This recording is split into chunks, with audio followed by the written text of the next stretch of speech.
Bismillahirrahmanirrahim. Assalamualaikum warahmatullahi wabarakatuh.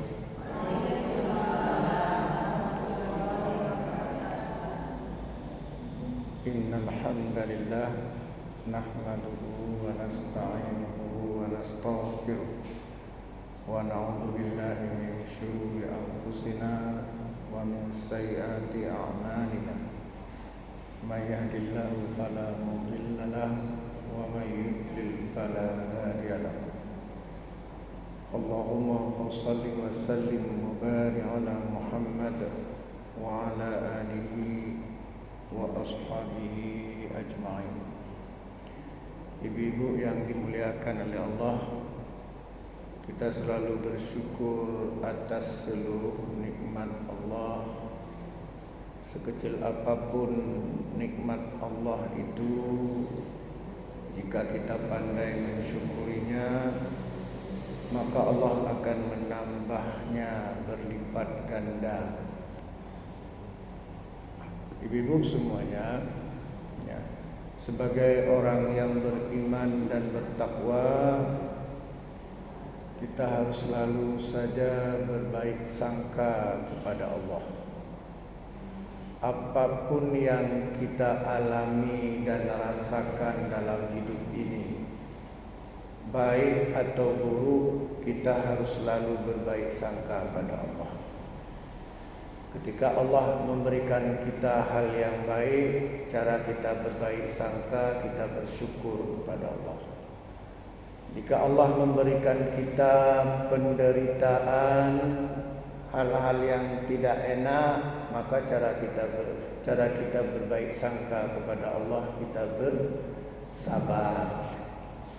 Inilah yang dikatakan oleh Nabi kita dalam hadis yang diriwayatkan oleh Imam Muslim dan lainnya. Nabi bersabda, "Ajaban bil amril mu'mini." Menakjubkan sekali urusan orang mukmin itu. Inna amrahu kulluhu khairun. Sesungguhnya seluruh urusannya di dunia ini semuanya baik. Tidak ada yang tidak baik. Ada apa rupanya? Kemudian Nabi melanjutkan, walaisa dzaka li ahadin illa lil mu'min. Tidak seorang pun mendapatkan hal itu kecuali seorang mukmin. Ada apa rupanya sampai Nabi mengatakan ajab. Ternyata kata Nabi, in asabathu sarra, jika orang mukmin itu mendapat kesenangan, hal-hal yang menyenangkan, fasyakara, dia bersyukur kepada Allah, fakana khairallah, maka hal itu baik bagi dirinya. Wa in asabathu dara, tetapi apabila mendapat penderitaan, menghadapi hal-hal yang tidak enak, musibah dan sebagainya, fasabara, dia bersabar, fakana khairallah, maka hal itu sangat baik bagi dirinya. Jadi seorang mukmin atau mukminah selalu berbaik sangka kepada Allah. Bagaimana caranya? Jika mendapatkan hal yang menyenangkan, bersyukur. Mendapat hal yang tidak menyenangkan, bersabar. Itu berbaik sangka kepada Allah. Jangan kita balik. Mendapat kesenangan, lupa pada Allah. Ya. Mendapat kesenangan, ketawa sana enggak, lupa pada Allah. Begitu mendapat penderitaan, berjerit, berkeluh kesah. Ini udah salah, udah kita balik. Yang benar tadi apa? In asabathu sarra, jika mendapat kesenangan, fasyakara, fakana khairallah, bersyukur. Fakana khairallah, maka hal itu sangat baik bagi dirimu, bagi dirinya. Wa in asabathu dara, tetapi jika ditimpa penderitaan, mendapat hal-hal yang tidak enak, fasabara, bersabar, fakana khairallah, maka hal itu sangat baik bagi dirinya. Jadi selalu berbaik sangka pada Allah. Ingat ya, jangan kita berburuk sangka kepada Allah. Ya, Masa kita selalu sering ikut ngaji, sering salat tahajud, kok terus menerus menderita? Allah ini enggak adil. Ini apa nih? Berburuk sangka. Enggak boleh. Bahkan Nabi mengatakan apa? Innallaha idza ahabba qauman ibtalahu. Kadang-kadang jika Allah mencintai suatu kaum, mencintai hambanya, ibtalahum, Allah menguji kaum tersebut, menguji hamba Allah itu dengan musibah. Fa in syakara, faman radiya, apabila kaum tersebut redha ujian dari Allah, falahu redha, maka Allah pun redha kepadanya. Wa man sakhita, apabila kaum tersebut tidak redha, murka, marah dia, protes dia. Kita capek-capek salat, yang rajin ibadah kok menderita terus, orang enggak pernah salat kok kaya terus.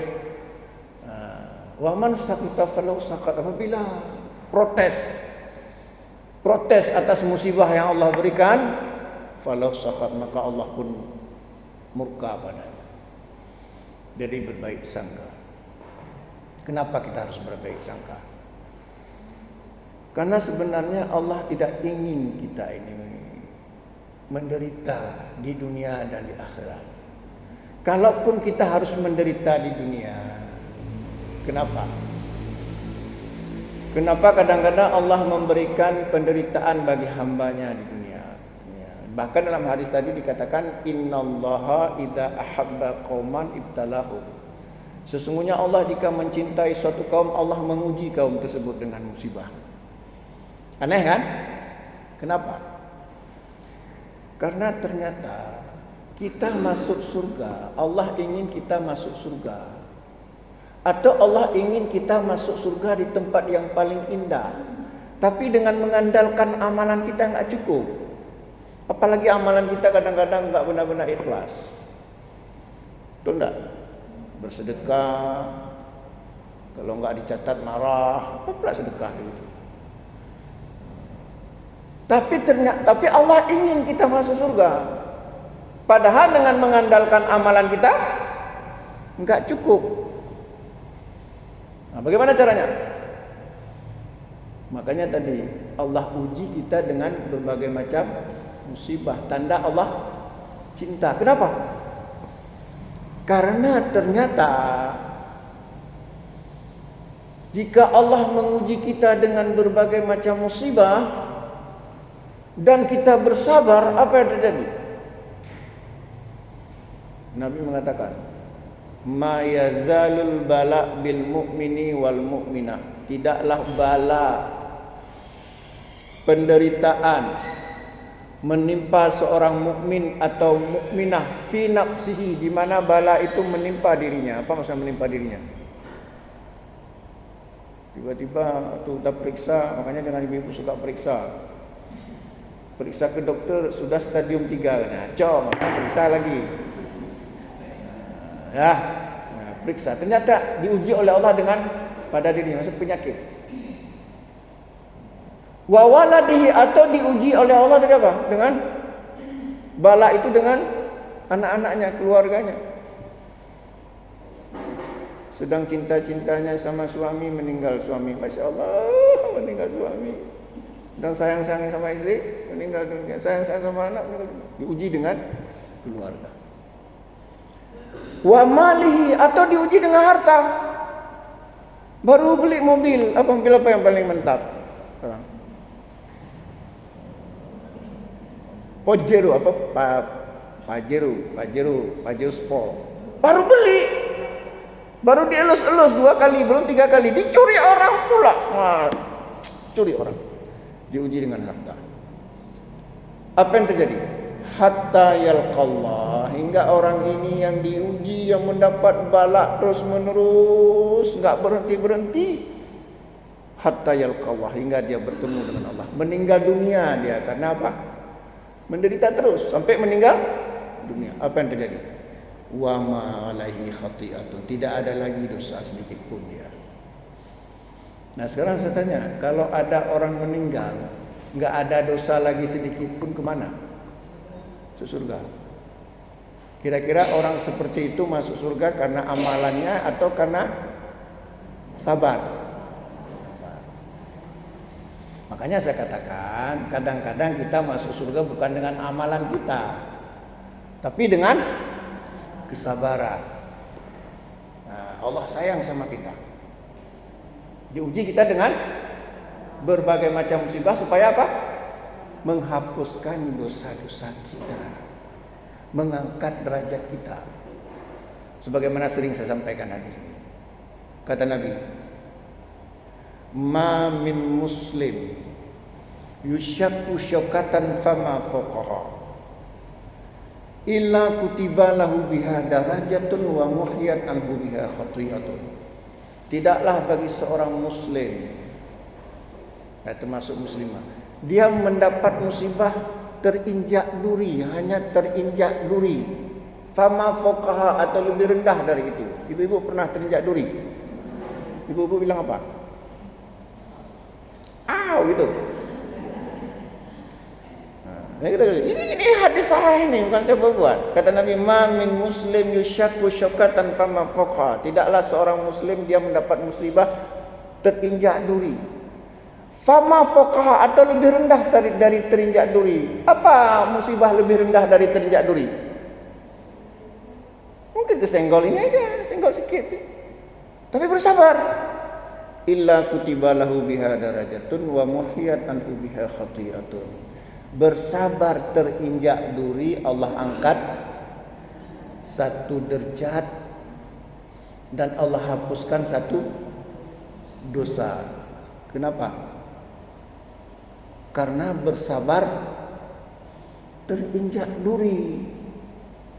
Allah angkat satu derajat, Allah hapuskan satu dosa. Itu hanya karena terinjak duri.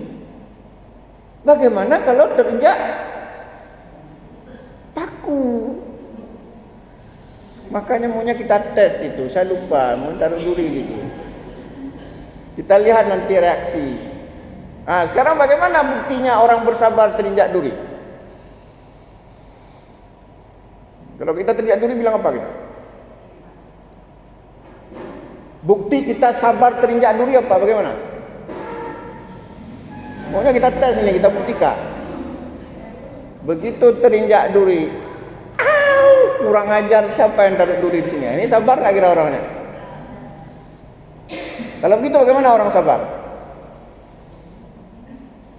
Masya Allah, astagfirullah. Kemudian durinya dipindahkan. Kata Nabi apa? Al-iman situn bid'un, al-iman bid'un wasituna atau bid'un wasab'una syu'batan. Iman itu ada 60 atau 70 cabang. Fa afdaluha qaulu la ilaha illallah.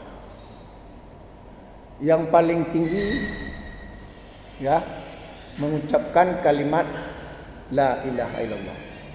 Wa adnaha, dan paling rendah imatatul adha anit tariq, menyingkirkan duri dari jalan. Tadi kita keinjak duri, apa kita bilang? Astagfirullah. Apa ya? Udahlah, ya aja lah. Astagfirullah. Udah. Apa yang terjadi ketika kita bilang astagfirullah? Allah angkat satu derajat, Allah hapus satu dosa.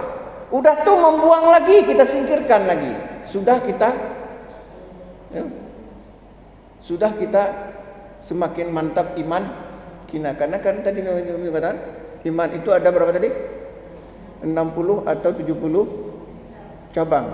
Paling tinggi tadi mengucapkan kalimat la ilaha wa adnaha imatatul adha anit tariq, dan paling rendah iman itu menyingkirkan duri, rintangan dari jalan.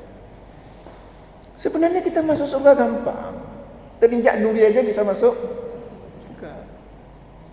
Makanya ibu-ibu, kalau ingin ibu-ibu terus terangkat derajat, terus diampunkan dosa, nanti jalan ke arah rumah ibu taruh duri banyak-banyak. Ya. Jadi makanya kita kalau banyak sekali penderitaan, jangan mengeluh. Itu ujian dari Allah. Berbaik sangkalah kepada Allah bahwa tadi apa? Allah ingin mengangkat derajat kita dan ingin menghapuskan dosa-dosa kita. Jangan kita berburuk sangka pada Allah. Jadi dalam sebuah hadits qudsi yang sahih, ya Rasulullah SAW bersabda, qala Allah Ta'ala, Allah berfirman, inna inda dani abdi bi, aku bagaimana menurut prasangka hambaku. Kalau kita berprasangka Allah sayang sama kita, Allah sayang. Kalau kita berprasangka Allah benci sama kita, Allah benci. Kalau kita berprasangka Allah mengampunkan dosa kita, ampunkan.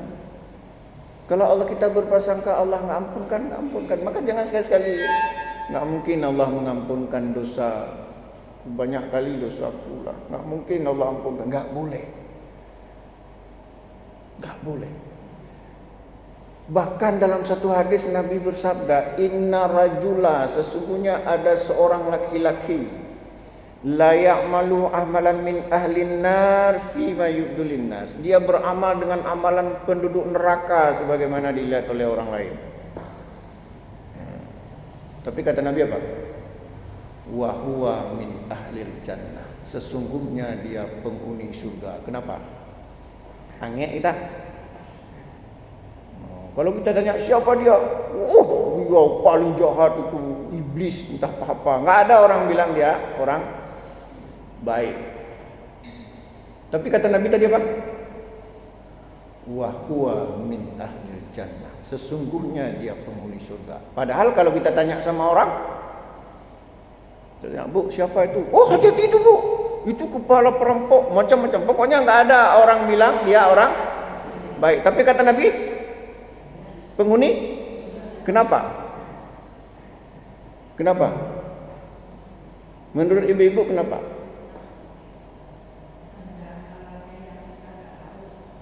Karena dia sempat bertobat sebelum meninggal. Innallaha yaqbalu taubatal abdi ma lam yugharri. Sesungguhnya Allah akan menerima taubat seorang hambanya sebelum nyawanya sampai di tenggorokan. Nyawanya masih di dada, dia sempat bertobat walaupun dosanya enggak terhitung. Tapi kalau dia benar-benar mohon ampun pada Allah, dia berbaik sangka kepada Allah, Allah pasti mengampunkan dosaku, Allah ampunkan sehingga dia masuk.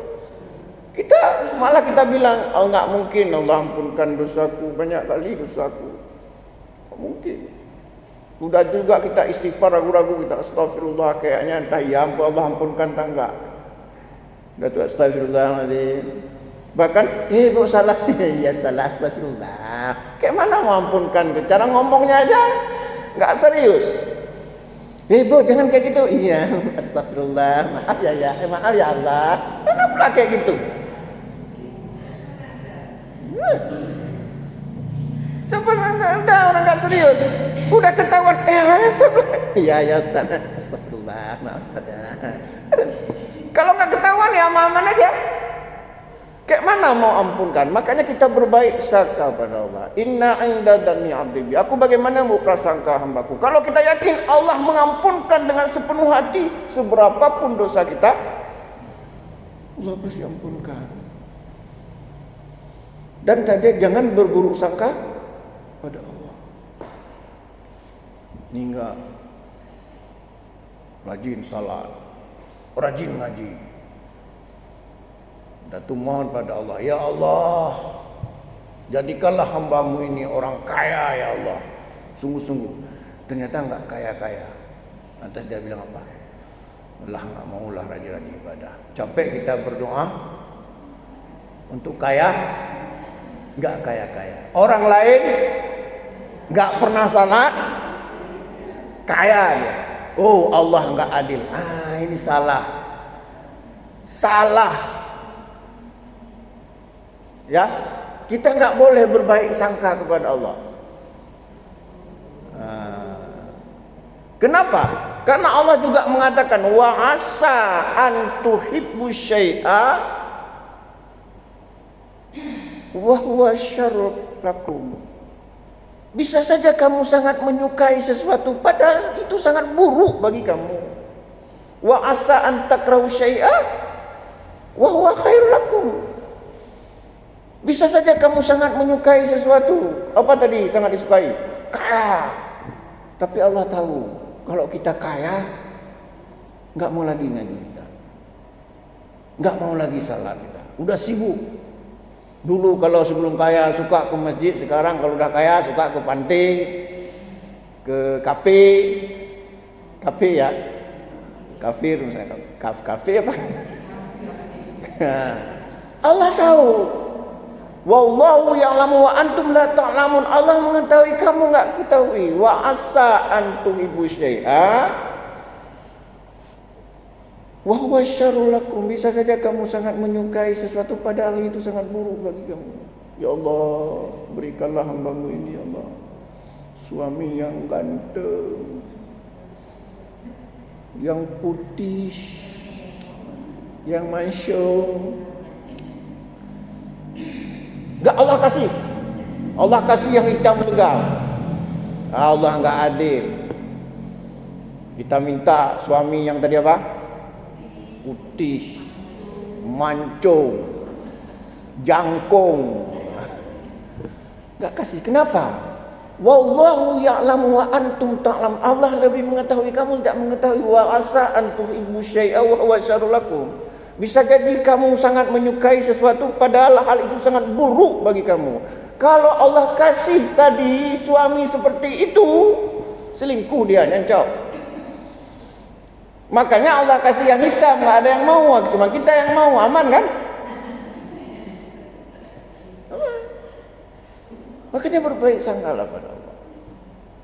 Wa asa an takrahu syai'a wa huwa khairul lakum. Bisa saja kamu membenci sesuatu padahal hal itu sangat buruk bagi kamu. Tahu benci miskin, benci sakit, benci punya suami kalau mati lampu hilang dia. Benci. Wa asa an takrahu syai'a wa huwa khairul lakum, kata Allah. Bisa saja kamu membenci sesuatu padahal itu sangat baik bagi dirimu. Ternyata diberi kemiskinan, kita masuk surga dengan miskin. Kenapa? Kemiskinan itu termasuk ujian dari Allah. Nah, tadi kan sudah dikatakan ma yazalul bala bil mu'mini wal mu'minah fi nafsihi wa waladihi wa mali hatta yalqallah wa ma alaihi khati'atun. Tidaklah senantiasa bala musibah menimpa seorang mukmin atau mukminah, di mana bala itu menimpa dirinya, tiba-tiba sakit, wa waladihi, musibah itu menimpa anak-anaknya, wa malihi, atau hartanya, miskin kali, hatta yalqallah, hingga dia mati karena kemiskinannya misalnya. Wa ma alaihi khati'atun, tidak ada dosa sedikit pun. Ketika enggak ada dosa, kemana? Masuk surga.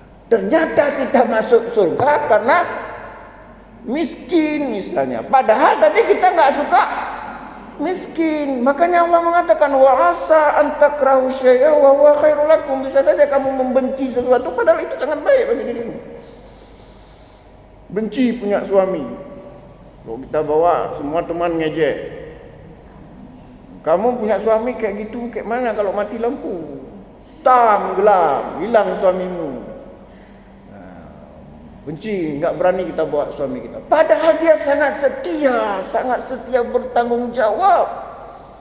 Mungkin kalau kita dikasih suami yang putih, tadi suami yang putih, ganteng, banyak yang suka. Tiap hari nelpon, WA, stres kita akhirnya. Ya. Nah, itu tadi. Berbaik sangka kepada Allah. Demikian juga kalau kita berbaik sangka kepada Allah, bahwasanya ya kita menganggap bahwasanya Allah itu pasti memberikan yang terbaik kepada kita apapun bentuk pemberiannya, apapun keadaannya. Maka Allah mengangkat derajat kita, Allah menghapuskan dosa-dosa kita. Ya, kan tadi masih ingat tadi hadis tentang tertusuk duri. Demikian juga tadi kan ada hadis inna inda dhanni abdi bi, aku bagaimana menurut prasangka hambaku. Kalau kita merasa miskin, kita miskin. Kalau kita merasa kaya, Allah kasih kaya. Makanya ibu-ibu jangan suka minta surat miskin, miskin terus nanti. Betul. Miskin terus nanti. Minta surat miskin, padahal kaya, minta surat miskin, bangkrut kita. Hati-hati. Inna inda dhanni abdi bi, aku bagaimana menurut prasangka hambaku. Hati-hati bu. Ya, kalau kita merasa kaya terus. Ini ada cerita bu, bukan cerita sekarang-karang ini bu. Ini kisah nyata. Saya tanya, dia cerita langsung ke saya. Orang Takengon, istri saya orang Takengon bu. Ibu tahu Takengon? Kita berada di dalam kulkas terbesar di dunia, namanya, mereknya Takengon. Ya enggak? Kulkas terbesar di dunia. Ini kisah nyata, ada dua orang, saya lihat langsung. Sama-sama miskin pada awalnya. Gak ada kebun, gak ada rumah, kerjanya ngongkos-ngongkos. Cuman beda sikap. Yang pertama, dia gak mau menerima sedekah. Dia bilang sama saya, Pak Ijah, saya gak mau menerima sedekah. Walaupun miskin saya gak mau menerima sedekah, takut saya. Walaupun miskin saya gak berani, saya mengaku diri saya miskin. Gak mau terima sedekah, dia gak mau menerima zakat fitrah. Dia kerja ngongkos-ngongkos. Tuh bu, kalau ngongkos itu dibawa anak pakai ayunan kain sarung, mereknya entah Wadimor, entah Gajah Duduk, saya nggak tahu. Itu dililit-lilit di batang kopi, itu di ayun-ayun, ngongkos dia. Dua-duanya ngongkos. Beberapa tahun kemudian saya saksikan sendiri, yang nggak mau menerima sedekah tadi, akhirnya dia punya kebun, punya mobil, jadi kecil lagi. Yang tadi yang suka kali menerima sedekah, tak suka kali tanya kapan dibagi zakat fitrah, sampai meninggal, sampai tua nggak punya rumah, nggak punya kebun, kerjanya ngongkos-ngongkos saja. Nah ini dia. Makanya tadi bu, jangan suka-suka buat surat miskin. Allah kasih miskin, dan coba. Ya tadi saya bukan ngancam ya. Merasa kaya aja kita, walaupun miskin merasa kaya, Allah akan kasihkan kaya kita. Merasa kaya. Coba misalnya contoh ibu-ibu makan, habis masak nasi, ikan makan. Coba rubah sikap, anggap aja enak sekali masakannya. Rasa nggak enak? Enak. Kenapa terasa enak? Karena kita tadi sudah menyiapkan mental masakan itu enak, kita makan betul-betul enak. Tapi kalau kita sebaliknya, apa bukan? Kayak apa? Pasti nggak enak. Dari sebelum makan sudah kita tanamkan, sudah kita sugestikan dalam diri kita, makanan ini nggak, begitu kemakan betul-betul nggak enak. Padahal sama aja, ya kan? Makanya berbaik sangka pada Allah. Jangan berburuk sangka. Anggap aja masakan ini enak, habis 2 piring. Anggap aja kita kaya, akan kaya kita bu. Tapi kalau kita menganggap diri kita miskin, akan miskin. Apa buktinya kita merasa miskin, menganggap diri kita miskin? Buat surat. Jangan. Ya. Nah, tadi diminta untuk bertanya. Silakan Bu bertanya. Bu mau tanya apa? Silakan Bu. Oh ya, ya.